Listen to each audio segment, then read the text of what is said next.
People with strong personalities, high achievements, and a strong sense of ego, if they have not undergone training or experienced significant losses, often struggle with controlling their emotions. They tend to react impulsively when things don't go their way. Even minor inconveniences or disagreements with friends and family can trigger frustration, leading to tense relationships and words they may later regret. Picture this. You're walking down the street, lost in thought, when suddenly someone accidentally bumps into you, spilling coffee all over your clothes. What is your immediate reaction? Frustration, anger, or even the urge to lash out? But what if, now I know this might sound theoretical, but what if, instead of reacting immediately, you took a deep breath and simply walked away with a calm mind? What if you realized that the real problem isn't the spilled coffee, it's how you respond to it? I think this is difficult for most people. Life is full of moments like this. A careless remark from a colleague, an unexpected delay, an argument with a loved one. Each situation presents us with two choices.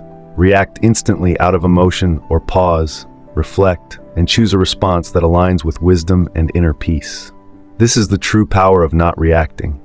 It's not just a skill, it's an art, and more than that, it's a practice that can transform your life. Those who master this ability find themselves moving through life with clarity, emotional control, and an unshakable sense of peace. But how do we develop this skill? How do we break free from the cycle of impulsive reactions? Today on the Mindful Healing channel, we will explore the power of not reacting, a profound lesson rooted in Buddhist philosophy, neuroscience, and real-life stories of transformation. Through ancient wisdom and practical insights, we will discover how mastering emotional control can bring inner peace, improve relationships, and help us lead a more fulfilling life. We will delve into the story of the great warrior and the wise sage, along with the valuable lesson they left behind. We will also share the real-life story of Michael, a man who once struggled with anger and impulsiveness, but ultimately found peace through mindfulness and self-awareness. Most importantly, you will learn 5 powerful techniques to stop reacting and start responding with clarity and composure. The story of the warrior and the sage, a profound lesson in emotional control. In a vast kingdom, there was a great warrior, renowned for his unmatched strength and intelligence, but also known for his fiery temper. He was celebrated for his victories on the battlefield, yet feared for his uncontrollable rage. In contrast, within the same land, there lived a revered sage, deeply respected by many, a wise old man who had devoted his entire life to understanding the human mind and emotions. One day, the warrior heard of the sage's wisdom and decided to challenge him. He believed that true strength came from power and dominance, while the sage believed that real strength came from within. The warrior stormed into the sage's humble hut, knocking over a few items along the way. The sage, sitting peacefully in meditation, opened his eyes and smiled.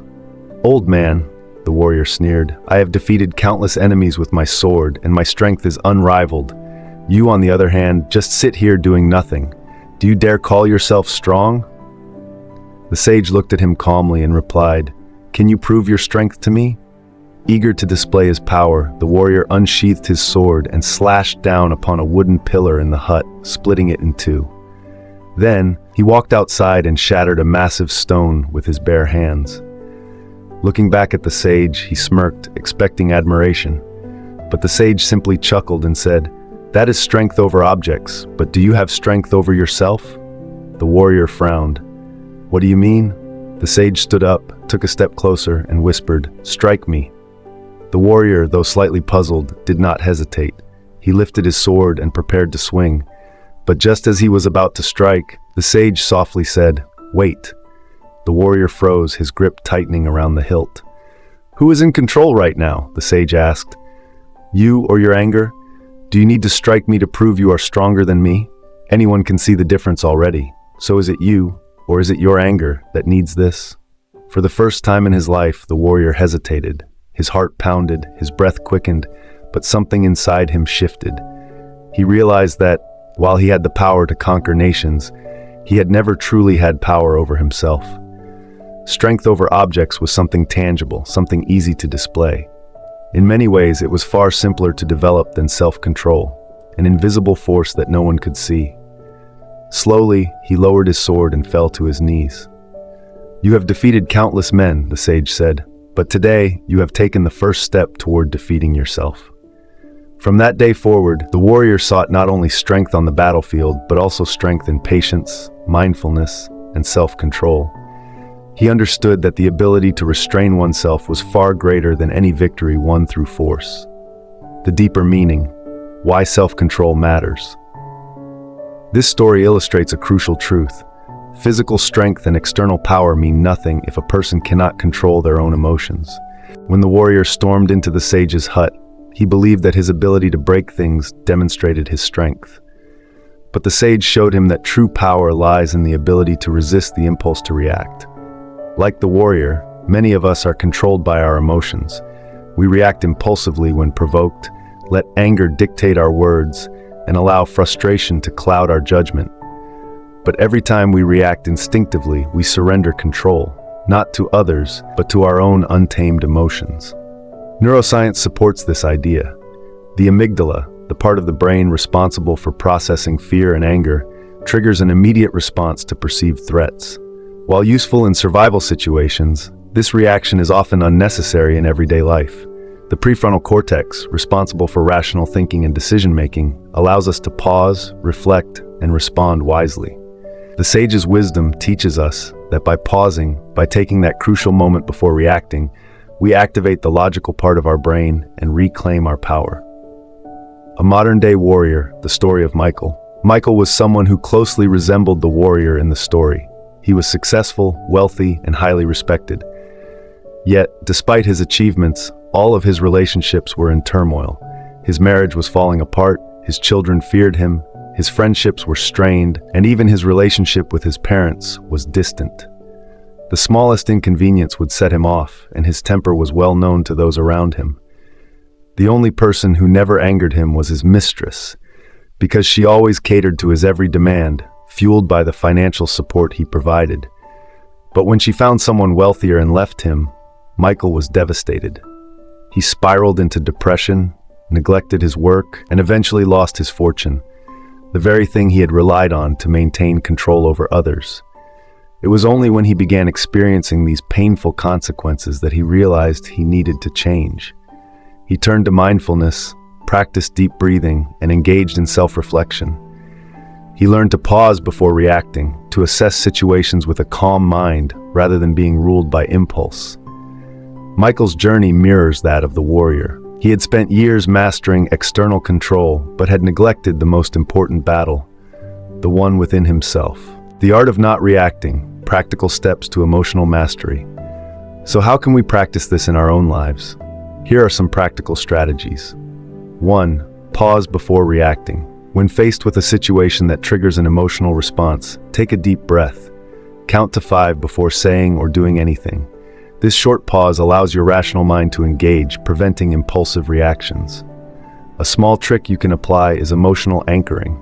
Recall the posture you had when you were calm and composed, then replicate it. If you find yourself in a minor argument with someone important in your life, don't focus on the words being said. Instead, start by relaxing your fingertips and toes first. When your body changes, it creates an opportunity for your mind and words to gradually shift as well. Just stay silent long enough, and soon you'll thank yourself for not saying things you might have regretted. Number 2, reframe your perspective. Ask yourself, is this situation really as bad as my mind is making it out to be? Often, our reactions are based on perception rather than reality. Choosing a different perspective can change the entire experience. 3. Practice mindfulness meditation.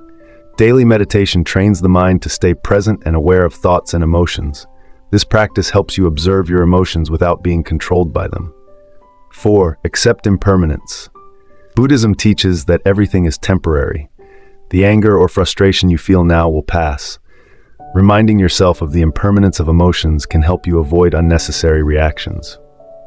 5. Let go of ego. Many emotional reactions stem from the need to protect our ego. Learning to detach from the need to be right or defend ourselves unnecessarily can significantly reduce emotional outbursts. A monk's wisdom, the silent response. There's an old Buddhist story about a monk who was once insulted by an angry man. The monk simply smiled and remained silent. Later, when asked why he did not respond, the monk said, "If someone offers you a gift and you do not accept it, to whom does it belong?" The angry man had given the monk an insult, but since the monk did not accept it, the insult remained with the giver. This story beautifully illustrates the power of not reacting and the peace that comes with emotional control. We often believe that reacting is a sign of strength, that standing up for ourselves means responding immediately. But true strength lies in restraint, in choosing how we engage with the world rather than being tossed around by every emotional wave. Think of the wisest people you know. Are they quick to anger, easily disturbed by external circumstances? Or do they remain calm, unshaken, and in control of their emotions? The greatest leaders, thinkers, and spiritual masters throughout history have understood this fundamental truth.